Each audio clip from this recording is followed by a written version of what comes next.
It's the High Stakes Fantasy Football Show on Bettor Sports Network.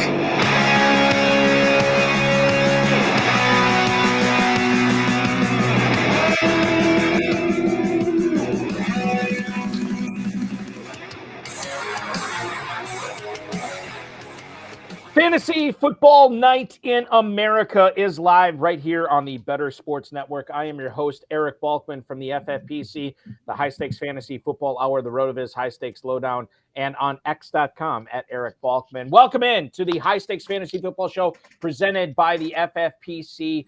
We are going to be here for the next 2 hours, kicking it live. We're going to have plenty of stuff going on with the Thursday night game tonight. We're also going to help you get you set for whatever waivers you still need to do on Sunday morning for the FFPC. We're going to tell you what lineup decisions you need to make for week 3. And we'll get into a bunch of other stuff that is going to be a lot of fun for the remainder of the season. I want to welcome in my guest co-host for tonight, a guy that I have done a lot of work with over the years, a guy that I just hung out with in Las Vegas not 3 weeks ago.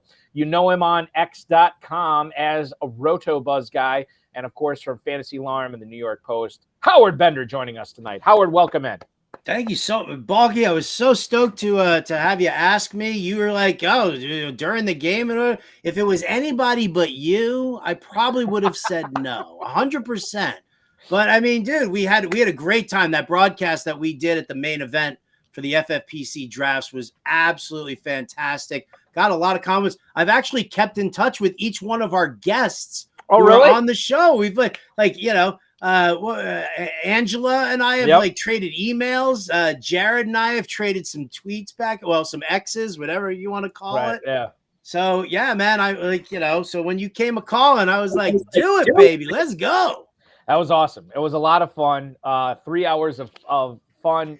It was basically like the last gasp, right? Before everybody got their last ducks in a row, be it the, our mid-stakes contest, be it the FFPC main event. And then I commissioned some online Sunday morning drafts for the true diehards out there that just had to get one more draft in.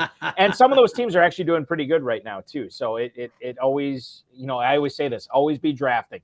And people who are paying they're reaping the benefits right now as we head into to week 3. Hey, as a reminder, just because the FFPC is no longer having season-long drafts, it doesn't mean we still don't have action. Remember to go to myffpc.com, play the FFPC weekly challenge. There's no draft in this. There's no salary cap. Just choose 10 players or 12 players. If you still want to play with kickers and defenses, which I know a lot of you viewers still like to do, and I encourage that kind of behavior, just get them in by Sunday's kickoff at 1 p.m. Eastern time and watch them ride throughout the rest of the weekend. Remember, only one player per NFL team. This is very similar, basically a carbon copy of the FFPC playoff challenge. You can enter for $200. You can enter for $35, and you can win up to $2,500. Shout out to our producer, Anthony Rivera, tonight. And Anthony, forgive me, because you and I were exchanging a lot of text prior to the show. I want to lead off with something, Howard, that is not on our show sheet tonight, and that is the ACL snap heard around the world in Dallas this afternoon at practice. We found out that Trevon Diggs is officially out for the season after an MRI confirmed that he tore his ACL in practice today for the Cowboys. I think in all the years I've been doing fantasy football podcasting and shows, and you've been doing it longer than I have never led off a show with a defense question, but I think that's what we're going to do tonight. I know you just got off the air talking with your co-host, Jim Bowden, and I'm sure he was devastated by this. What about for fantasy purposes? A lot of people drafted the Dallas Cowboys defense as like the third or fourth defense off the board. How much because they still have the manimal, Micah Parsons, on that team. What does this do for the Cowboys defense going forward? Did they become like a streaming defense, or can you still trot them out there given how talented they are? You can still trot them out there every single week unless the matchup is really, really bad. How do you view the Cowboys defense going forward? I view the Cowboys defense exactly the same way. Listen, Trevon Diggs is a fantastic cover corner. He really is. However, we also know that Trevon Diggs has had trouble going deep. And so, we've seen a lot of players beat him on deep touchdowns since he joined the league. Great ball hawk. Deron Bland is not the same thing as Trevon Diggs, but one of the things that we've noticed there is that even when Diggs is one-on-one with somebody, they tend to drift the safety over to help out a little bit if he's going up against a very fast wide receiver. If he doesn't jack him up on the line and doing some press man coverage, and the wide receiver has the potential to beat him, you always see them drift that safety over. So I don't think this changes the defense. Listen, what are you looking for in defense? You're looking for a lot of sacks. You're looking for a lot of QB pressure so that the QBs make the mistakes, and then the other defensive backs will be able to get it. Are you going to miss some of the interceptions that Trevon Diggs had? Of course you are. But for the same token, you still have Stephon Gilmore shutting it down on one side of the field. You've got decent players there. There's depth at this defense. So if anybody out there, yes, it's a very upsetting injury. It's very sad to see a guy, of that magnitude, go out. But this is not like losing Aaron Rodgers for the Jets. This isn't like losing Breece Hall last year for the Jets. This isn't a J.K. Dobbins going down. This is not Joe Burrow injury. You're still going to be able to use the Dallas defense and not really worry too much about it.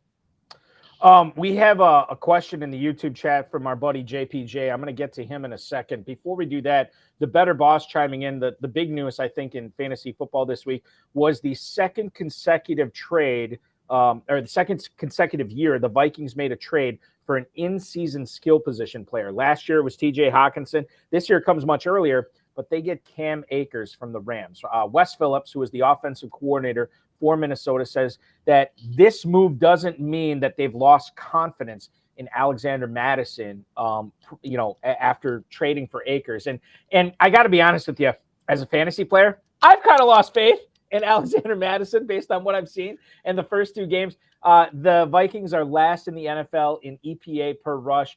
Mattison, 19 carries for 61 yards on the season. And according to Pro Football Focus, he is one of only two running backs that has failed to record a missed tackle on the season as well. They're basically giving up next to nothing to acquire Akers. They're swapping future 6-round picks with the Rams. And Akers, I would think that the Vikings are going to give him a pretty big opportunity to take over this backfield for Mattison. The Bettor boss is chiming in the YouTube chat right now. He wants to know, Howard, how much playing time is Cam Akers going to get? Now, I understand for week 3, it might not be a ton since he just joined the team. But week 4 and going forward, how do you see this backfield shaking out? How does it affect you when you are thinking of your lineup submission going forward? Again, not necessarily this week, but once Akers gets in the flow, is Mattison now a bench? Does Akers become a better flex start? Can you break down this backfield for us? I'm kind of looking to figure out and see what Mattison does this week, because this is a big test for him. Thursday night game against the Eagles was not good. And then on top of that, insult to injury, you had all the idiots in the world sending out, hateful messaging to Alexander Mattison. And you always have to wonder in the back of your mind, like, what does that do to you? How does that affect you when somebody's making death threats? Where are you at with that? There are enough crazies in the world that you wonder just how that plays and weighs on Alexander Mattison's mind. So I was kind of worried about that. When I saw the move for Akers, I was like, they are my immediate thought was, maybe they are losing faith in him, and something really happened in the sense that he might not be in the greatest of headspace. I wasn't in on Mattison to begin with coming into the season, and it's not about him per se, as much as I don't like the blocking scheme. The Minnesota Vikings use this hybrid blocking scheme where they mix power gap with zone blocking and zone, a lot of outside zone work.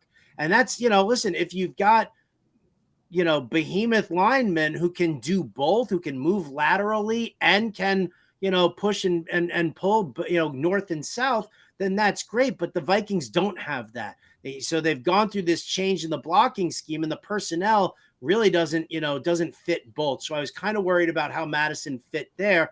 And now I'm seeing what we're seeing. So the scary part here is that, let's not forget, Kevin O'Connell, Wes Phillips, head coach, offensive coordinator of the Vikings, were with Cam Akers when they brought him to the Rams. They were coaching the Rams. So he's got a familiarity with the system, right? He knows the verbiage at the line. So I do think that maybe not this week, but the week after, he does start to creep in. If Madison doesn't have himself at least a strong game, I almost said San Diego Chargers.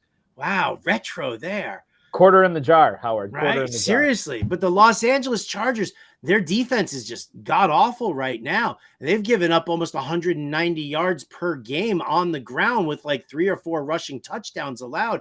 So Madison could be in a great spot here to shine bright against the Chargers defense. If he does, well, then I think that, we still see Madison with, 60, 75% of the workload, and Akers kind of gets moved, maneuvered in there a little bit. But if Madison doesn't have a good showing this week, pressure's on, and it could end up turning into an Akers situation. If he's available in your league and you've got that roster spot to give, I'm definitely making a speculative ad in my leagues for sure. And I think if you already own him in your FFPC league, you're basically sitting him and waiting to see how this plays out. Hopefully you have the running back and the flex depth to handle that. I know Cam Akers was kind of drafted as a low end running back 2, high end running back 3 in a lot of FFPC leagues, but you can't confidently start that. For sure, you can't start him in week 3, and I think you got to see something before you can start him in week 4. I'm going to ask you an unfair question, and if the answer is bulky, I have no idea. That's fine. What went wrong for Cam Akers in Los Angeles? Why did he get deactivated and then since traded? What do you know about that? And if you don't know anything, that's fine. But I'm just kind of curious going forward, is whatever happened to him in Los Angeles likely to follow him in Minnesota, where you still don't want to have anything to do with him? Well, what does Kevin O'Connell's wife look like?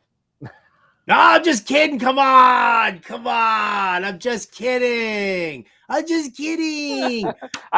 But I'll tell you what, though, this does seem personal. This does not seem like it's something that's going to follow him. And I'll tell you why. We saw that we knew they had a rift last year. We saw Akers come back. Apparently they buried the hatchet, had himself a couple of good games towards the tail end of the season and off into the sunset. And that was kind of all we heard about it. But now it's all kind of surfacing again right now. And I'm not sure exactly what it was, but for Sean McVay to publicly state that you'll never see Cam Akers in a Rams uniform again, or you'll never see him play on the field for the Rams. I mean, you're taking all trade value, all trade leverage and negotiation off the table. Like, you literally, by benching him and publicly making that statement, right, you've devalued him to the point where it's like, what are you going to get? Because teams are just going to wait for you to release him, and then they'll just pick him up. So Minnesota, a couple of swaps to a late round pick is all they gave up. So to me, I genuinely believe that this is personal and it won't follow him to Minnesota. Which is bad, I mean, for how it ended in Los Angeles. But as far as we care about with fantasy owners, we care about the player, obviously, but the most thing we care about is the stats from the player. And that's good that won't follow him. If that happens to Minnesota, we will be following that situation going forward. We have a couple of questions in the YouTube chat right now, Howard, that I want to get to. Couple of starts or sits. Jim Parsons Jr., a guy who has been in the chat room several times watching this show. He has to pick from 2 running backs here. I'm assuming full PPR. Jim, if that's wrong, let us know. But he's got Matt Breida tonight against the Niners. He could also start Kendra Miller on the road against the Green Bay Packers Sunday morning at 1 p.m. The other choices that he does have, again, he's got to pick 2 of these. Dalvin Cook is also a possibility for him this week at home against the Patriots. And then Roschon Johnson going to Kansas City to take on the Chiefs. I am of the opinion that I'm going to lean away from Breida and hope that there's more news that we get on Kendra Miller. Maybe he starts over Tony Jones, as we don't expect Jamal Williams to go this week. So I would lean towards a guy like Kendra Miller. And then it comes down to Cook or Johnson. Coin flip for me right now. I would lean towards Johnson based on what I saw last week. But my God, if you ask, this is one of those questions, Howard, where you ask me the same thing tomorrow, I might have 2 different answers. Right now, I'm going to say Kendra Miller, and I'm going to say Roschon Johnson. I don't feel good about playing Breida tonight.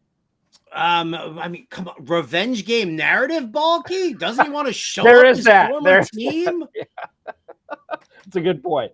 I mean, at some point, don't the 49ers just take their foot off the gas because they're like, well, it's 31-3 right now. Do we really need to keep at it? I think, yeah, we do need to hear about Kendra Miller.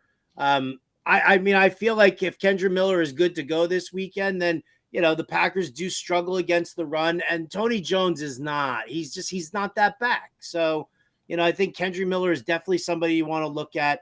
Dalvin Cook's going to be dealing with the, with the Patriots stacking the box in the tropical cyclone and all this stuff that's going on there for the weather. Roschon Johnson is the interesting one for sure, just because we saw him in the first week. We saw him get those 6 targets. Now, I don't know if that was, designed by the coaching staff or whether that was Justin Fields just being like, listen, RPO work, let's get you some, some dump offs also and help you with that.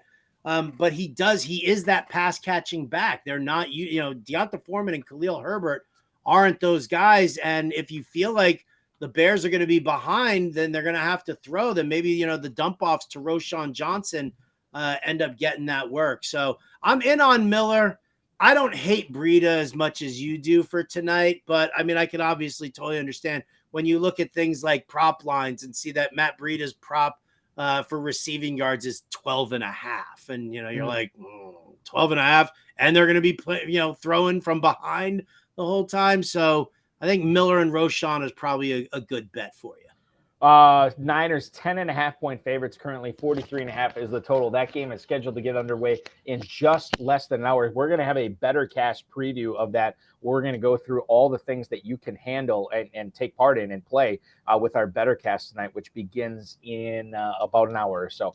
So more coming on that. Let's get into another starter sit. Yeah, Andrew Guyman. Let's go with his right now.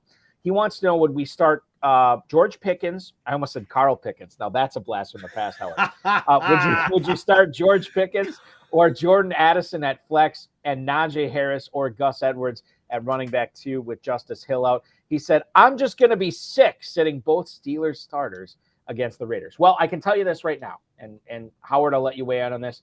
I do like Pickens better than Addison this week. Anytime you can get a guy where he is going to command the targets as the number 1 pass catcher on the team, I like that better than a guy who, granted, should be on an offense that's throwing a lot and has been throwing a lot this season. He is still behind the pecking order to not only Justin Jefferson, but quite frankly, TJ Hawkinson as well. So I'm going to play, as far as flex goes, I would play Pickens over Addison. Running back 2, it gets a little bit more interesting. And I say this because I have never been the biggest Najee Harris fan. So I actually have to sit and take a close look at this. Gus Edwards is at home against the Colts, who can be had. Najee Harris on the road at the Raiders. So the way that I would look at this, Howard, if you're going to be sick, not starting either Steelers player, I would start Pickens. And then you could go with Gus Edwards, who might be the better play.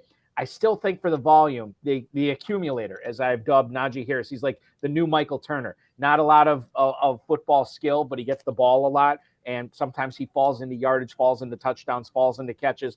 I can get on board with Harris over Edwards. So maybe if you don't want to start, if you want to avoid starting the neither Steelers player, maybe just start both of them. I could make a case here for going Pickens and Najee Harris. You could definitely make a case for, Pickens or Harris, or Harris to actually start. I mean, this matchup against the Raiders could be, super tasty. And I know that everybody's down on Najee. How do you trust Najee? But, for the same token, it's Gus Edwards. Listen, the Colts, if you're looking at the Colts from a defensive standpoint, their front 7 is definitely better than their secondary is. The secondary is the Achilles heel right now. You still have DeForest Buckner sitting there in the front.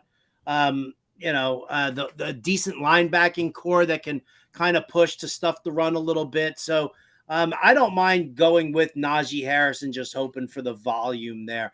But for the same token, I also don't want to overinvest. I don't mind if you're talking about full point PPR. I think that there's going to be so much throwing in this Minnesota Chargers game that I'm actually okay with that. When you're looking at the passing attack for the Steelers, like there's Pickens, But then what else is there? Freiermuth has been hampered by a chest injury. Allen Robinson, I don't think anybody, I mean, I get better separation than Allen Robinson does. And then, and then Calvin Austin, he's a little darling for like the super deep sleeper dynasty people. But, I have no problem starting Addison in a game that has a 54 game total there. And the masses are flocking to the over. And I don't usually like to go where the public goes, but in this case here, I just don't love either defense. So I'd actually say Addison and Najee is the way I'd go. And I can see that too. I mean, you think about it, the Chargers are 0-2. The Vikings are 0-2. This could be like an all hands on deck type of game where it could be a shootout at the end where neither one of these teams wants to drop to 0-3. Could be a very fascinating game that kicks off at 1:00 on Sunday. Let's go with Jared E 222. Hi guys, what's up? I'm confident. He's in the YouTube chat right now, by the way. I'm confident in Ford's role in Cleveland and went 60% on Fab since running back ones don't come by too often after the season starts. Not worried about the signing of Hunt. Do you agree? Okay, so a couple of things to unpack here. Number one, Howard, this was good, bad, and it was good, bad, and then good. No, it was good, and bad. I play in about 24 leagues. Only own Nick Chubb in one of them. Good. I went to see how many Jerome Ford teams I had. Only had 4, but still, that's like a 1/6 of my teams. I was happy about that. The bad part is when they went out and signed Kareem Hunt. But maybe it's not that bad. I don't have a whole lot of faith in Hunt being the guy that you want to start in the Cleveland backfield going forward because 32 NFL teams told us all offseason after week 1, and then even like prior to week 2, and even now, like it took an injury for Kareem Hunt to be signed, right? The deal that he signed is worth up to $4 million. So I don't think it's a significant financial investment that Cleveland's making here. And Kevin Stefanski went out of his way prior to the signing of Hunt and after the signing of Hunt to say that Ford, twice, that Ford is the number one guy there. I was telling people in the offseason, I said, hey, there's a very realistic chance that the Browns just don't bring back Hunt and don't do anything in the draft. And then Ford is your backup, the guy behind the guy to Chubb. So make sure you're keeping him on your roster or finding a way to get on your roster. If you just have a couple of throwaways, like your roster churn sections at the end of your roster, like Ford would be a good spot, a good guy to hold those spots. And now, lo and behold, look what he did on Monday night. And now he's the number one guy there in Cleveland. So Hunt is sort of just a jag for me at this point. I'm all in on Ford. I think 60% on Fab that Jared spent. Totally on board with that. I probably would have went even higher. The problem was Ford wasn't available in any of my leagues, so I couldn't go heavy on him. I couldn't believe how few leagues Ford was available in my. And I've got Nick Chubb in a lot of places and handcuffed him to Ford as well. Here's the thing. So 60 to 65%. That's kind of where I was living as well. I know there were people who went out there and blew their entire Fab budget. I'm like, it's week 2. You can't use up your entire Fab budget for week 2. That's just not smart play. But so here's the thing with Ford. I agree with you. Jim Bowden and I from Fantasy Alarm spoke to the Cleveland front office, and we were told specifically that Kareem Hunt wasn't a salary cap casualty. He was phased out of the offense last year because he had clearly lost more than just a step. And so, but what we heard recently is that the team basically between the coaching staff and the front office, that they were split kind of 50-50 of whether or not to bring Kareem Hunt back. And obviously we know which half won and they brought him back. So to me, hearing Kevin Stefanski twice turn around and declare Jerome Ford as his guy, this isn't gamesmanship. This is me understanding that Stefanski was one of the people who was not in on bringing Kareem Hunt back, that he didn't like what he saw from him during games last year, practice last year, and they were, happy to move on from him there. I will say this, because I think Ford owners out there like myself, you have to understand, though, be patient. Be very patient, because here's the deal. Tennessee this week. Right? Last week, it was Joshua Kelly's season. The week before, it was Jamal Williams' season. And what happened?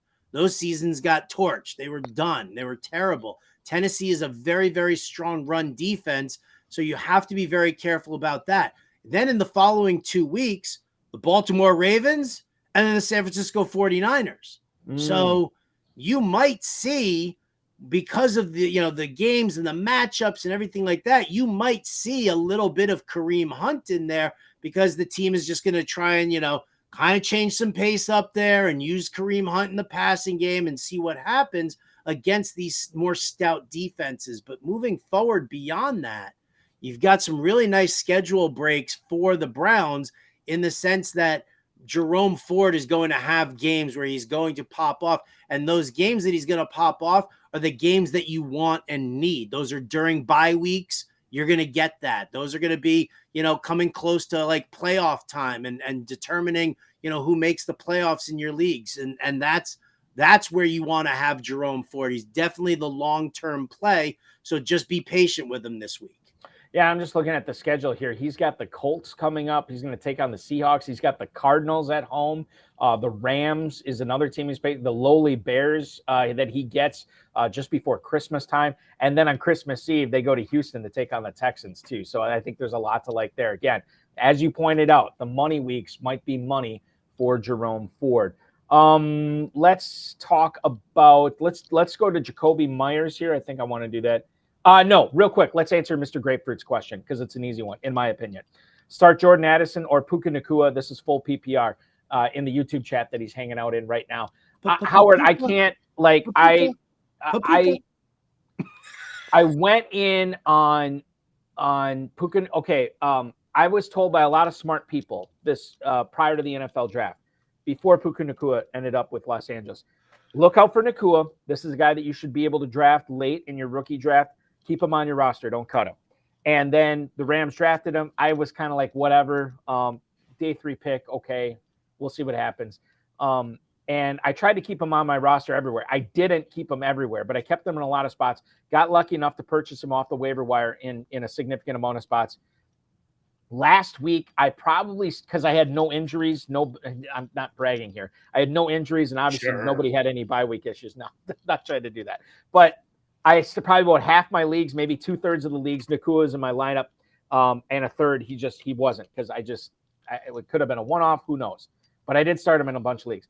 Going forward, man, I can't bench this guy. I cannot bench this guy whatsoever based on, I think he is leading the NFL in targets right now. I think the only guy who had more targets than him in week 1 was some guy named Tyreek Hill, and I'm willing to have Puka Nacua lie second on that list.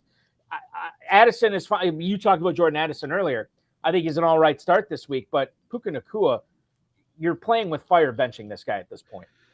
Yeah, and you know what? And I missed the boat on Puka Nacua, 100% missed the boat. And it was my fault for doing it. It wasn't, I was kind of, going into the season, I was looking at, other players, other rookies, I was looking at like Jalen Hyatt, late in drafts, and, all guys who had more draft capital than Nacua. You say you missed the boat, but the process that you applied has had a higher hit rate for players. So I don't think there's anything wrong with what you did at all. No. And I don't regret that at all. But after week 1, I was like, I didn't have any injuries or anything like that. And I was like, of course it was that immediate skeptic in me that said, listen, 20 targets. That was great. Tutu Atwell also had a great game. So am I believing in this? Am I seeing this happen? And I didn't go after him at all. So I completely missed the boat there. And when people were asking me about picking him up, my advice to them was, if you're just trading depth that you're taking these late round picks like a Jalen Hyatt, if you're just churning them out because they didn't have a good first game, but they were good speculative picks, then you keep it, because it's one game and we don't want to overreact to one game. And so that was the advice I gave. And then boom, he comes out with another 15 targets in week 2. And I was like, well, I'm a moron. And here we go. Because now what we've seen here is Matthew Stafford doing Matthew Stafford things. He locked onto Megatron in Detroit and didn't throw to anybody else. And he locked onto Cooper Kupp and he didn't throw to anybody else. And now here he is without Cooper Kupp and he's throwing to Puka Nacua and he's not going to throw to anybody else. I think I missed. It's one of those things. I don't blame anybody who did. I understand why they did. Quite frankly, I missed on him. I shouldn't have cut him in these leagues. I should have went heavier on my fab in some of these leagues to get him. Live and learn. At least we lived, as I think episode 4 or 5 of Seinfeld would tell us. Live and learn. At least we lived. Moving on. I want to pump in a couple of more things before the break. McDaniels out in Las Vegas said Jacoby Myers is going to be on the practice field. I do believe he practiced yesterday and today. I think he's still in the concussion protocol, Howard, right now. I don't think he's out of it yet, but he's certainly trending in the right direction. Given what he did in week 1, Jacoby Myers, is he a sneaky flex, or is he like more of like a must flex guy if he's active against the Steelers in week 3? I think he's still more of a sneaky flex. You know, that every time when you, I mean, if you watch that hit that he took, I mean, he got his bell rung, and that was bad. So, you know, for him to, if he's going to be on the field this week and they declare that he is fine, I think he's a great asset. He's exactly what, you know, Josh McDaniels likes in that offense. He likes yes, there's Devontae Adams, but then he likes his other guys to be these interchangeable cogs so that you never know where the ball's going. And you want that, you know, that possession receiver like Jacoby Myers. You know, Hunter Renfrow is not going to fill those shoes. So I think if Jacoby's on the field, I'm starting him as like my wide receiver 3. You know, if you're nervous because of the concussion, then I can totally understand that. So if you have a decent wide receiver replacement, somebody who's, you know, respectable, who's going to see at least, you know, the second or, you know, third target share on his team in a, you know, high, you know, in a strong passing offense, then I think that you can look that way there. But, you know, for me, in a number of leagues, I've got Jacoby still sitting in my starting spot, and we'll see what happens. We will see what happens. I'm kind of taking a wait and see approach. I mean, obviously you can't pen him into your starting lineup. If you had, you know, guys, I mean, quite frankly, I don't know what Giants receiver or Niners receiver I was starting over Jacoby Myers tonight. You know, Deebo Samuel was already in my lineups. I don't really like any of the Giants receivers more than I like a guy like Jacoby Myers, who could be a nice little flex. So we'll see what happens going forward, and obviously keep it tuned into the Bettor Sports Network, and we'll keep you abreast of all that situation as it goes on throughout the remainder of the week. Howard, you know that I root for the Packers. I am a Packers fan. What? Yeah, I happen to cheer for the Green Bay Packers. Not a lot of people know that. One of the other things, I do believe in fantasy karma, and I do believe in NFL fandom karma. So I understand speaking ill about the Chicago Bears at this point would probably not be prudent, and I certainly don't want to go down that road. But I will say this. I don't know what happened yesterday at Hallis Hall, but you had Justin Fields throwing his coaches under the bus. You had a potential and alleged FBI raid on their defensive coordinator's home, who abruptly resigned to spend more time with his family and focus on his health. I don't know if there could be more of a boilerplate response to resigning than there is a different reason why I'm doing this, but this is what I'm going to tell you. Like, I don't know if there is a more boilerplate response. And so to say that I didn't find that, to say that if I found that off-putting would be a lie. I wouldn't say I reveled in it. I wouldn't say I enjoyed it, but it wasn't the worst part of my day to see that.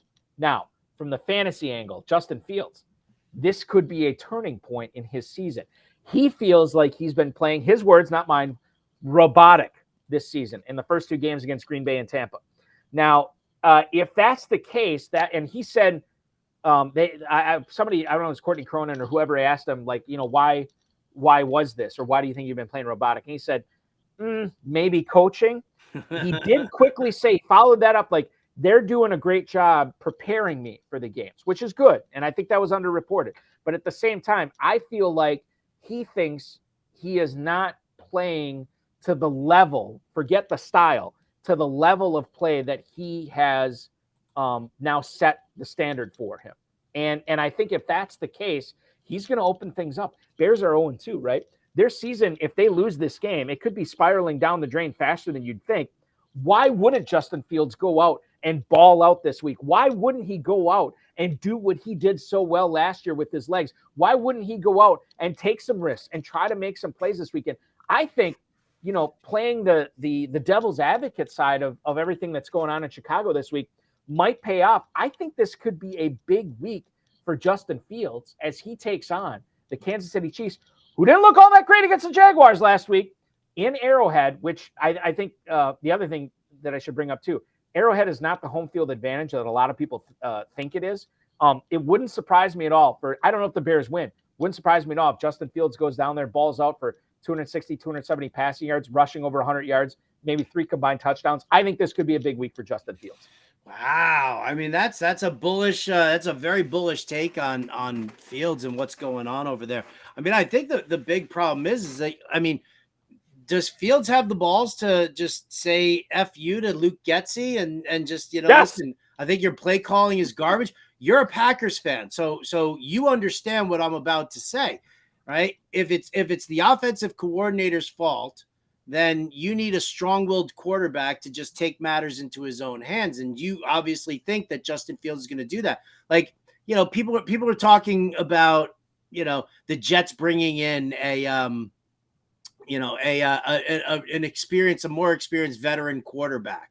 Mm-hmm. And I'm like, that's not the problem. The problem is that Nathaniel Hackett is a terrible offensive coordinator unless he's got Aaron Rodgers, who Aaron Rodgers is like, screw that play. That's the dumbest thing I've ever heard. I'm going to do this. I got to stop you. You know what this reminds me of is, and you would know this as a Jets fan, Adam Gase, right? You looked like all world with Peyton Manning. And then once he didn't have Peyton Manning, all of a sudden he was exposed, right? Yeah. So now the question is this is a very defining moment for Justin Fields because there needs to be a fall guy in Chicago, right? You didn't trade out of the number 1 pick to acquire DJ Moore as a weapon for Justin Fields. And then, turn around and build your franchise around Justin Fields. You can't change the quarterback's stripes.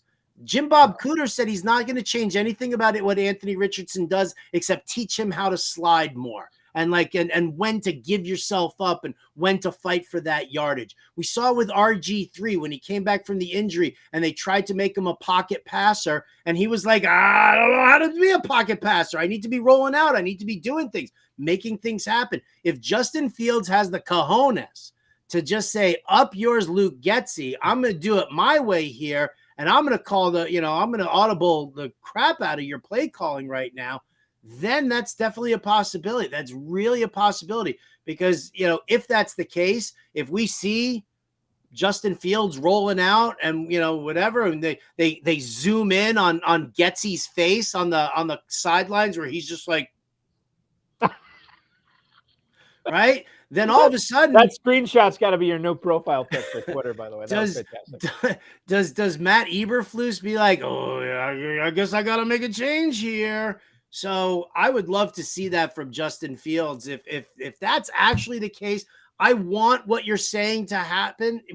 Could happen. I want that to happen. I don't know if it's going to, but I'm rooting in that direction. I don't have a lot of Fields at all in fantasy this season, so. I'd love to see that kind of develop. Yeah, I have him. I wouldn't say I have a lot of them, but I have a decent amount of shares of Fields. And usually that was like the drafts where he slipped. And I'm like, okay, I'll pick him up here. And, it's not going to Howard, I was setting my lineups tonight. I couldn't believe how many leagues I had where I had to choose between Fields or Purdy. I have that's my quarterback combo. And like a half dozen leagues is Fields or Purdy. And kind of racked my brain tonight. We'll find out how it played out after the game tonight, which speaking of the game, we're going to get into that coming up. We're way past the break right now. I want to take a quick break. Before we leave, I want to let everybody know the BettorCast that is happening tonight. Make sure you're going to the app right now. I'll give you more instructions to do this. Go to the App Store or Google Play. It's free. Download the BettorCast app. There's a lot of fun stuff going on there tonight. With tonight's game, we're going to preview it. We're also going to answer our March 4 question on Danny Dimes. Is he startable tonight? We'll tell you about his other options as well. We'll get into George Kittle, Brock Purdy, and much more. Howard Bettor from Fantasy Alarm. Eric Balkman from the FFPC. This is the High Stakes Fantasy Football Show exclusively on the Bettor Sports Network. Back after this. Jake Ferguson, I think, is going to be one of the biggest frauds in fantasy, to be honest. I'm trading Jake Ferguson in Dynasty for anything right now. I'm trading him in redraft if somebody will take him. He scored the touchdown on a 1-yard play this week, but this guy last week, he played 75% of the snaps, only ran 50% of the routes. This week, we were hoping that would change. He only ran 21 of 43. Not even half again. So we were hoping it would improve from 50, worse than 50. So Jake Ferguson, not the guy we want. And you saw it. I mean, if you watch the game, they weren't locked in on anybody. They had Hayden Hendershot out there, got a goal line carry. Luke Schoonmaker, the rookie, scored a touchdown. Like, they are not committed to just one tight end. And if you have CeeDee Lamb and Michael Gallup and Brandon Cooks and Tony Pollard, if the tight end isn't playing every single snap, then he's not relevant. I mean, even if the one guy was playing every snap, you're not going to get a Dalton Schultz because there was no Brandon Cooks last year, and Michael Gallup was coming off an ACL. So the conditions changed, and now this guy's playing a partial snap share. Sell Jake Ferguson now. And people tell me, oh, Dak Prescott loves throwing to the tight end. That's not even true. There was a guy on Reddit that just posted a study. His name is, like, I Call Cats or something like that. Great study, though, that showed that Dak Prescott doesn't target the tight end on an above average level. I mean, CeeDee Lamb got 156 targets last year. 156. And Michael Gallup and Noah Brown combined for 150. So, and the running backs combined for 85. So what is it? Does he love the tight end, but he also loves CeeDee Lamb, and he also loves the other wide receivers, and he also loves the running backs? Or just Kellen Moore just throw the ball a ton? That's what it was, right? So it's like this whole he loves the tight end situation, that's not even true, right? Or he just loves everybody. Maybe he does love the tight end, but clearly he loves CeeDee Lamb. No, like clearly he loves the running backs. So just don't worry about it. Forget about it. Trade Jake Ferguson for whatever you can get right now.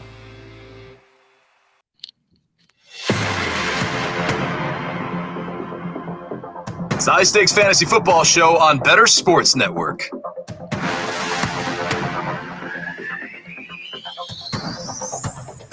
"16 minutes until the top of the hour here on the High Stakes Fantasy Football Show on the Bettor Sports Network. Eric Balkman from the FFPC hanging out with Howard Bender from the Fantasy Alarm. As a reminder, you can play BettorCast tonight during that Giants 49ers game, which kicks off in about 36 minutes from now. You can predict what's going to happen in the game to score points and win prizes, chat with a great community that we have there, but all the big plays, the top performers, and the bus in real time. Watch Thursday Night Football with us, player-free contest, and win tickets. The more questions that you answer, the more tickets that you win. Redeem tickets for authentic NFL signed gear and collectibles. Just download the free BettorCast app in the App Store and Google Play. You have to be 18 years or older. It's going to be a lot of fun tonight, and we're actually going to preview that right now. We'll talk a little before we get into the BettorCast, all the questions that we're going to be asking tonight on the BettorCast. Let's get into Mart's 4's question, Howard Bender from Fantasy Alarm. Do I risk Danny Dimes tonight with Anthony Richardson probably out? Only other realistic options are Baker Mayfield and CJ Stroud.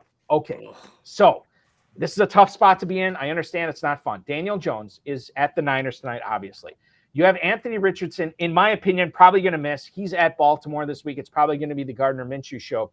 And if you do roll the dice on Richardson hopefully being active and he's not, then he's relegated to CJ Stroud, who I think returned to a full practice today, if I remember correctly. So I think he's going to be good to go. But CJ Stroud is at Jacksonville. Baker Mayfield at home against the Eagles. Now, okay.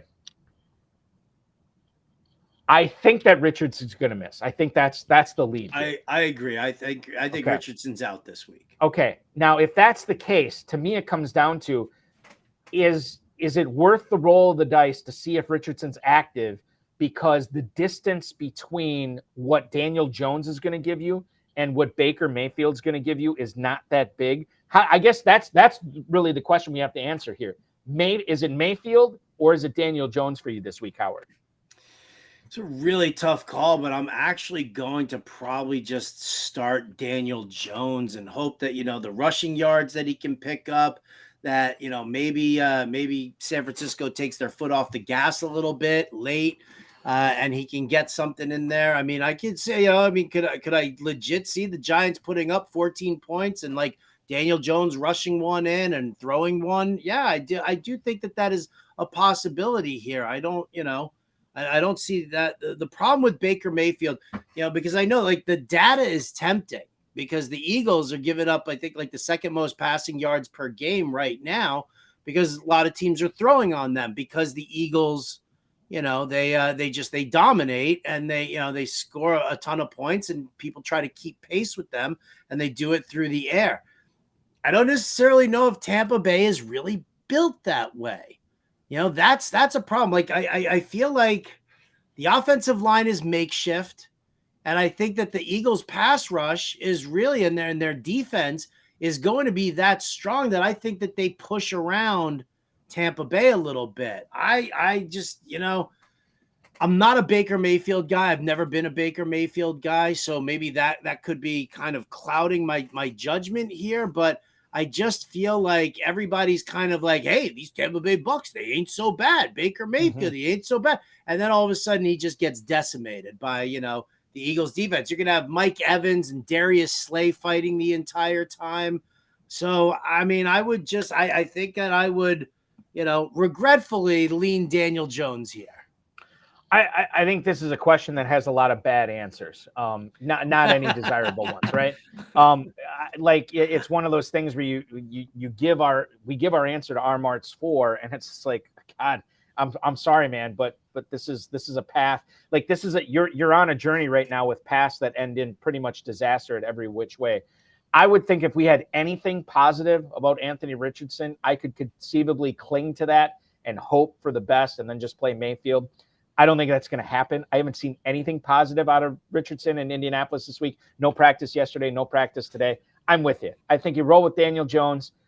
You hope that he puts up good numbers tonight, and you go to bed understanding that even if he doesn't, that doesn't mean there's any guarantee Field has a good game against Philadelphia as well. I think that's the way to play it.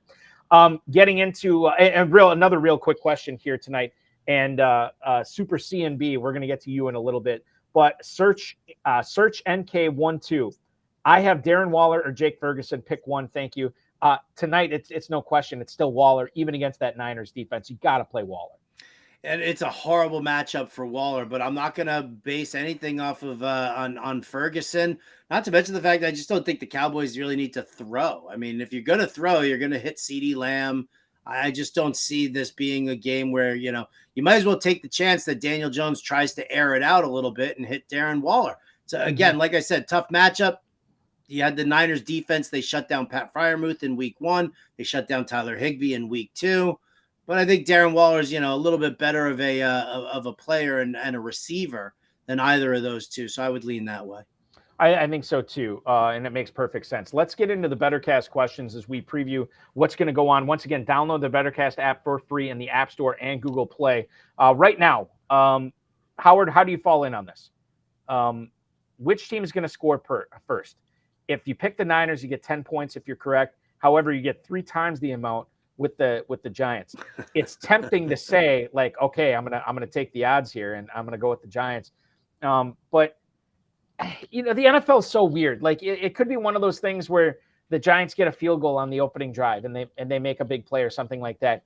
But I just think that my brain is telling me the Niners are probably going to score first. They're probably going to score often. The Giants, the first 2 weeks this season, have got off to horrific starts.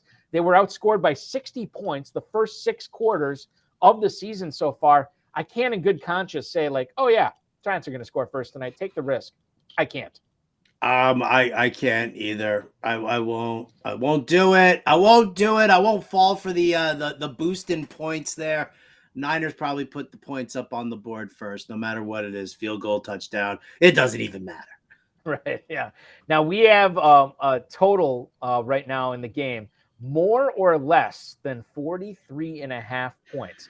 Where do you fall in on this? I think this is one of those classic Thursday games where it's fun to think about how the Niners offense could light up the Giants tonight and make this game go, well more than 43.5 points.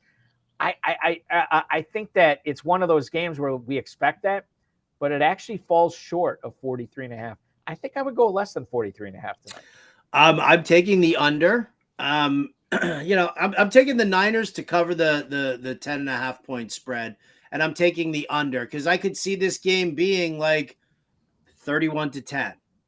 or or like something to that equate there, 28-14. I think the Niners just go up and they control and then they run the ball in the second half. And I think that the Giants, they're just going to put the onus on the Giants to try and score on them. And I just don't know if the Giants can do that. So, I think that when you're looking at a game that has such a large point spread, but kind of a low point total there as well, because 43.5, that's actually down. It opened it. I think it was sitting at 44 at some point this morning. So, to see that going down there, I'm going to take the side of the under, and I'm just going to say that, Giants just struggle to score. One of the other things that we could talk about here is the George Kittle, more or less than 4.5 catches. Now, the thing is with Kittle, and I've owned him I've had him on many of my fantasy teams over the years. A lot of those fantasy teams I co-managed with another guy who knew I didn't like George Kittle and would purposely, we'd be in auctions together and he would bid up George Kittle and we'd end up getting him. It is what it is. It's worked out some years, not every year. But the thing is with Kittle, I think there's a lot of moving parts to Kittle when you talk about 4.5 catches. There's the fact that this dude gets messed up in games. He leaves games a lot with injuries. There are a lot of options on this Niners offense with Deebo Samuel. No Ayuk tonight, so obviously that plays into it a little bit. There you go. That's the key, I think. Right.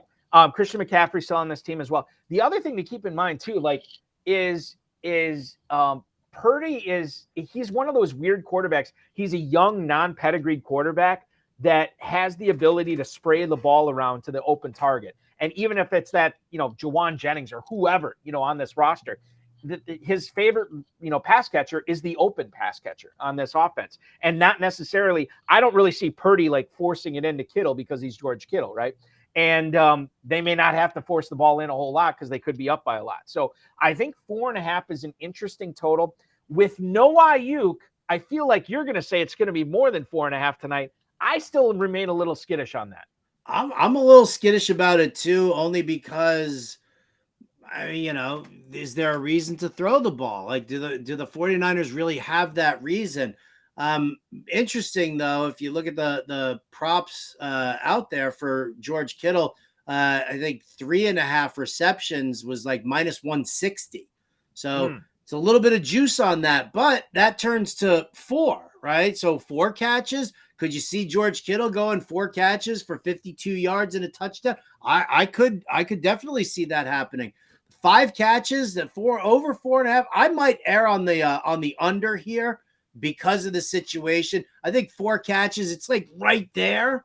So I think 4 catches. I'm curious as to what, if there was an alt prop to find out what Vegas is saying about, 5 catches for George Kittle. But I feel like that's just too much volume for what the Niners are doing, especially because, I think what is it? Brock Purdy hasn't thrown for more than 230 yards in a game. So he's not really, he doesn't need to throw that much. Right. Yeah, no, that's a great point. And I think that leads me in to say why I'm leaning more towards less than 4.5 on the catches with Kittle. It's one of those things too, where you take less than, and then you watch the whole game and you're loving life. And that way you can enjoy the majority of the game. This is horrible. Don't take this. Don't listen to this is my horrible, this is goes back to my whole start sit philosophy, Howard, where I'm deciding between 2 players. And I don't think in terms of which guy is going to give me the most points, which guy is going to give me the best chance to win. I think about it in terms of which guy is going to upset me less if I put him on my bench and he ends up being the guy I should have started. It's a horrible way to look at it, but that's the way I'm looking at this. You know what? That was Elijah Moore for me this past week. Oh yeah, there you go. Absolutely. Daniel Jones tonight. Now he's set at 37.5 rushing yards on the BettorCast. And I immediately look at that. I say that's way too high. Then I look at what Daniel Jones did. Week 1 against the Cowboys, 43 rushing yards. Week 2 against the Cardinals, 59 rushing yards. This is a quarterback who's already more than 100 plus yards rushing on the season. 37.5 seems like a lot to get tonight, but I could see it happening. While I would take the under on Kittle, I think I will live dangerously and take more than 37.5 for Daniel Jones tonight, man. I've already played that over everywhere. So you won't get an argument from me. This pass rush, listen, Daniel Jones doesn't have the left side of his offensive line. Andrew Thomas is out. Bretterson, the guard, is out. Both of those guys. So you're dealing with a little bit of a makeshift line against an insanely good pass rush. And that what happens is with that is that just flushes Daniel Jones out of the pocket more. And Daniel Jones takes off and he runs. And so, yeah, I think that, we might be sweating it towards the fourth quarter there, but I definitely think that we're going to see Daniel Jones, crush this 37.5 yardage number. I definitely say more. I think so too. And I think that's the smart wager to make. Brock Purdy, the other quarterback in this game tonight, he is set at 228.5 for passing yards. And again, at face value, I look at that and I'm like, okay, I'm taking the over. Clearly they're going to wax the Giants. But then if you start thinking about it a little bit more, how much are they going to have to pass? This could be an Elijah Mitchell game too, by the way. We haven't talked about that, where McCaffrey, and again, I don't like to assume blowouts. I never like to do stuff like that because I feel like you get into trouble when you do that. But there is a non-zero chance that McCaffrey takes a seat in the late third quarter and bides his time while Elijah Mitchell's out there gaining yardage. And if Elijah Mitchell's out there, it means Purdy's not really throwing the ball a whole lot. Now, even if he is, let's look at what he did week 1. 220 passing yards against the Steelers in a 3-touchdown win. Okay, so he didn't hit that total then, and they weren't, necessarily trying at the end of the game because they had the game in hand. Week 2, Rams. This was a tight game throughout. Now, granted, they won by 7, but technically they won by 10 because of the Sean McVay field goal at the end. He only threw for 206 yards in that game. So 228.5. If he hits more than that, that would be a season high.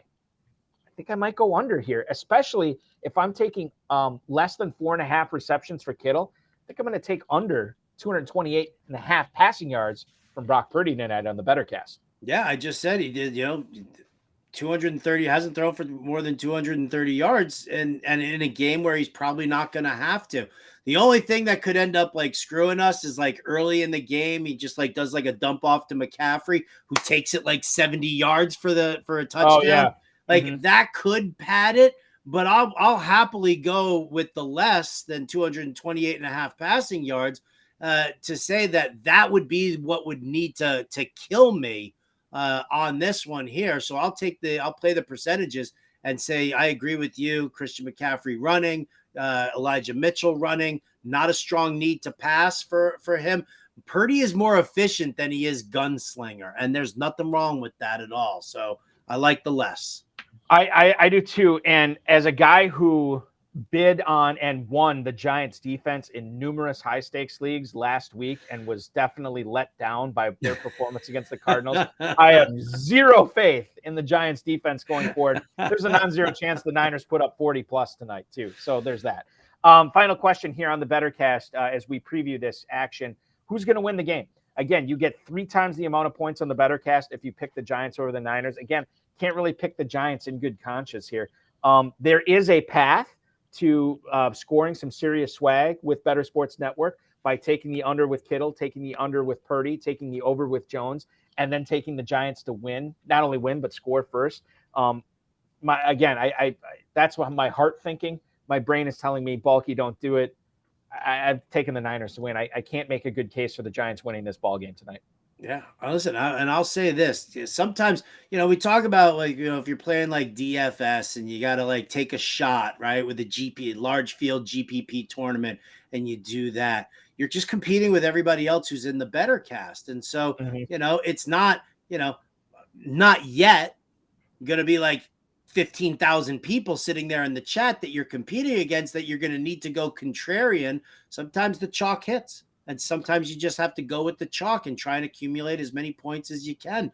The beautiful thing about these contests, these are the pregame questions. So hit the chalk with those. And then if you feel the need, you see what place you're in. If you feel the need to go a little contrarian during the in-game questions, well, then that's when you make your move. But for right now, for the pregame, chalk hits. Yeah, don't take a chance you don't need to. You'll know when you need to start taking those chances as the game goes on. And remember to hang out on the BettorCast tonight. All you have to do is download the free BettorCast app in the App Store and Google Play. You can actually predict what's going to happen in the game, score points, win prizes, chat with the community. We have an awesome community on there. Big plays, top performers, and bust. That's going to be all the buzz that's going on tonight. The center of the football universe is tonight on Thursday Night Football with the Bettor Sports Network. The more questions you answer, the more tickets you win. You can redeem those tickets for authentic NFL signed gear and collectibles. You have to be 18 or older. That game gets underway in about 18 minutes or so here. We're going to step out and take a top of the hour break. When we come back, we have an interesting quarterback start-sit question from Genie HD hanging out on Twitch tonight. We also have an interesting trade question from the Super C&B Challengers about the Bengals offense and CeeDee Lamb. So we'll get into the particulars on that when we come back. He's Howard Bender from Fantasy Alarm, the New York Post. I'm Eric Balkman, FFPC, High Stakes Fantasy Football Hour, RotoViz High Stakes Lowdown. This is the Bettor Sports Network. This is the FFPC High Stakes Fantasy Football Show exclusively on the Bettor Sports Network. Don't go anywhere. Howard and I are up next when we come back. Oh boy, we got a big one. We got a big card here. We got let's go. We got a super rookie. Ooh. Do you guys want to guess who the big card super rookie is? Because I'm going to guess somebody from the Dallas Cowboys, but I don't recall who were rookies in those particular years. So I'm going to guess Michael Irvin. Adam? Jared kind of convinced me to go Troy Aikman there. I'm going to read the description. In this player's NFL debut, September 10th, 1989, he produced an electrifying 68-yard punt return for a touchdown. Sanders. He became the first athlete in the 20th century to hit a home run, September 5th, 1989, for the Yankees at Seattle, and score a touchdown in the same week. That needs a sleeve. That one needs a sleeve. Top 100%. super rookie, neon, prime time, Deion Sanders. I wasn't that far off. He played for the Cowboys. I was going to say Deion, and then when you said the early 90s Cowboys, I'm like, oh, Aikman would be a good guess. So I go with your gut is the lesson there. And there it is, the white and red Falcon jerseys that you said Deion came in with before they changed to black. That was because the starting lineup for Deion his rookie year has got the red helmet with the white jersey. Now look at that mean, are you kidding me with that hair? I mean, you got to have a headband with those curls. You got to. That is sick. And this is a favorite card. Do we have any value on this card? We have to, right? Let me see. Give me a value here. Let's see here on eBay. PSA 10 Gem Mint Deion Sanders, $149.99. And then a 9.5 is $6. So that guy might be a little bit. Then there's a much more reasonably listed one at $31 for a PSA 10. So it's got some value to it. Yeah, you might want to protect that one. It's in excellent condition. I guess we have to worry about, is it centered? Yes, that would be the next thing. All right, well, we'll go through the process there. Maybe I'll just frame that one as a great moment in this show's history. It's the High Stakes Fantasy Football Show on Bettor Sports Network.